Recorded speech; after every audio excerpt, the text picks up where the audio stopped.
Bonjour à tous. Je vais vous raconter un petit peu le procès qui a eu lieu hier, hein. Voilà, à propos de l'intrusion par deux individus venus me dévaliser à mon domicile. Alors en fait, celui que je pensais être le pire des deux, le plus coriace en faire, eh ben, c'est l'inverse, hein. C'était le plus grand qui était le plus gentil, entre guillemets, hein, gentil. Et puis celui qui avait l'air très aimable, eh ben, c'était le pire, hein. L'un des deux, donc le pire, hein, on va dire, avait déjà été condamné pour plusieurs viols avec armes sur des prostituées. Et voilà, il avait dévalisé des prostituées et il les avait violées également. Donc il avait un très lourd passé judiciaire et il venait de faire 8 ans de prison. Et il était en liberté depuis 1 an environ, hein. Il avait déjà commis il y a quelques mois une infraction, un vol je crois, hein, pour lequel il était en attente d'un port de bracelet, ce qui lui a évité la prison, mais étant donné qu'il était en récidive, eh bien, il n'a pas loupé, hein, et tous les deux ont pris 8 mois ferme. Celui, comme je vous le disais, qui s'avérait le plus toxique, le plus dangereux des deux, c'est-à-dire le plus grand, le plus costaud, en fait il était assez penaud dans le box des accusés et bon, il a émis des excuses, hein, que j'ai acceptées, hein. Et à la barre du tribunal, j'ai même demandé de faire preuve d'indulgence, hein, puisqu'il y avait regret de sa part. Et puis moi-même, j'ai dit que, étant de bonne nature, je ne souhaitais pas que ces deux individus, aussi sinistres que soit l'un des deux, aillent en prison, hein, parce que c'est pas une chose qui me réjouit que d'envoyer des gens en prison, même s'ils sont coupables pour la loi. Hein, dès lors qu'il y a pardon, pour moi, bon, voilà, l'affaire est entendue, quoi, hein. Bon, mais je sais bien que la justice ne fonctionne pas comme ça. J'en ai bien conscience. Je me trouve désolé, hein, d'être devant le fait accompli. C'est que ces deux énergumènes ont été condamnés à 8 mois ferme. Je ne m'en réjouis nullement, c'est vraiment pas le but. Mon but, c'est la rémission, hein, c'est-à-dire le fait d'éveiller chez les coupables une étincelle de conscience, hein, ce qui n'a pas eu lieu chez l'un des deux, hein. L'autre accusé qui avait un lourd passé judiciaire, hein, puisqu'il s'était rendu coupable de viol, au pluriel viol, hein, je précise, hein.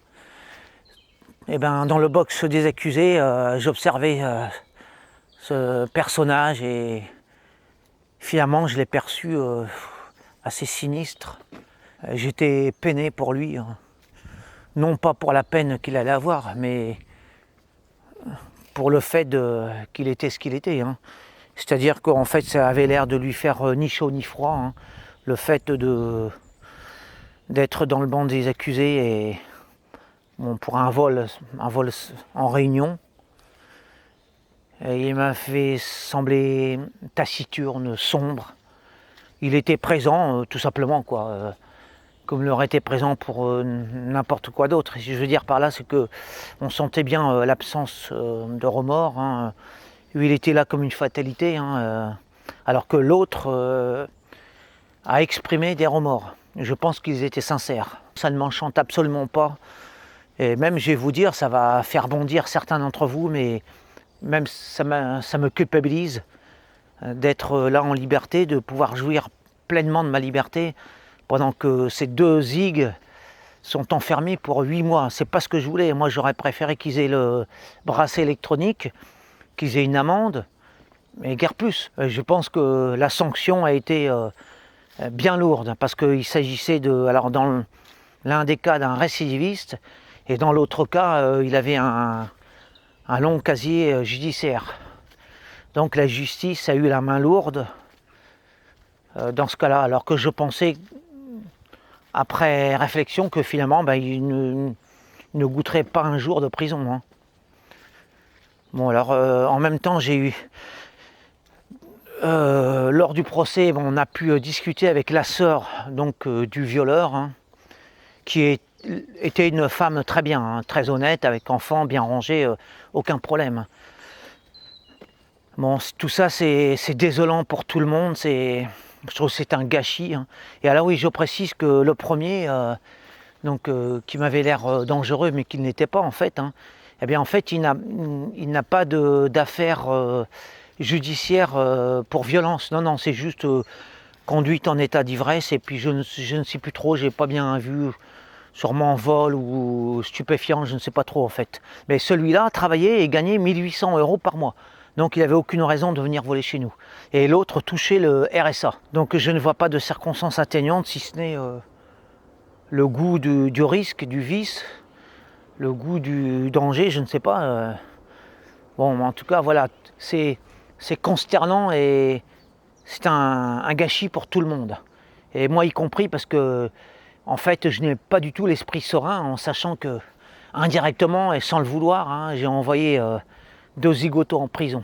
Cela dit, pour me déculpabiliser, entre guillemets, parce que je n'ai pas à ressentir la culpabilité, mais enfin, c'est plus fort que soi, hein, dans ces cas-là, vous savez, quand vous menez une vie honnête toute votre vie, il est normal que la moindre peccadille comme ça, vous le ressentez paradoxalement, hein, de manière unique. Je ne les ai pas du tout appelés, hein, ils sont venus frapper à ma porte. Cela dit, ils ont frappé à la mauvaise porte.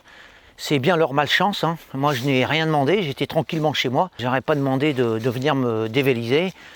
Ils ont choisi de prendre ce risque. Malheureusement, étant tombé sur moi, bon, il s'en est suivi les conséquences. Hein. Moi, je ne maîtrise rien dans ce cas-là. J'ai déposé une plainte, mais de toute façon, même en ne déposant pas plainte, je sais que cela ne les protégeait pas nécessairement contre la prison ferme, vu la situation des deux. J'étais dans un premier temps dans une culpabilité, mais quand même, je me dis, ce serait quand même un peu fort que je culpabilise, hein. Même si c'est plus fort que moi. Non, il faut que je me dise que de toute façon, ils auraient frappé à la porte de quelqu'un d'autre, ce serait passé encore plus mal pour eux, hein, et il y aurait eu de la violence ou je ne sais quoi, et ils auraient pris beaucoup plus de prison que en frappant à ma porte. C'est ce que je me dis. Ou alors ils auraient commis un délit plus grave, en recherche de proies, de victimes pour leurs méfaits. À mon avis, c'était la fatalité qu'ils tombent comme ça. Bon, cela dit, j'ai bien conscience que je me préoccupe pour une peccadille au vu de tout ce qui se passe en France. Hein.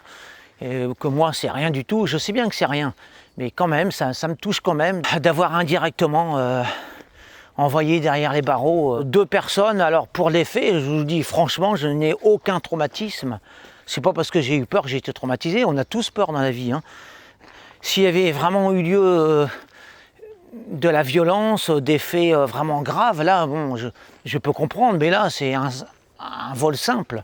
Enfin, juridiquement, ça s'appelle un vol en réunion, mais pour moi, c'est un simple vol avec 30 € de préjudice, hein, qu'ils n'ont pas rendu, mais enfin, ça, c'est une autre affaire. Je ne suis absolument pas marqué ni psychologiquement, ni physiquement, hein, par cette affaire. Pour moi, ça reste assez anodin. Alors, je sais que pour la loi, c'est grave, et c'est même très grave, hein, d'entrer au domicile d'un inconnu et de lui soustraire de l'argent. Je sais que c'est très grave, mais moi je ne ressens pas ça comme tel, hein, en ce qui me concerne, personnellement. Donc j'estime que la peine est disproportionnée. Hein. Mais je sais, la loi est la loi, et il y a des barèmes, voilà, et puis non seulement il y a des barèmes, mais en plus il y a le passé judiciaire des uns et des autres, donc c'est du cas par cas, je sais bien. Mais moi personnellement, ça reste anodin, cette histoire, cette affaire. Et même au contraire, je dirais même, ça m'a rendu plus fort, parce que j'ai su comme ça que face au danger, je me débine pas et j'arrive à faire face, malgré tout. Ils étaient tous les deux plus costauds que moi.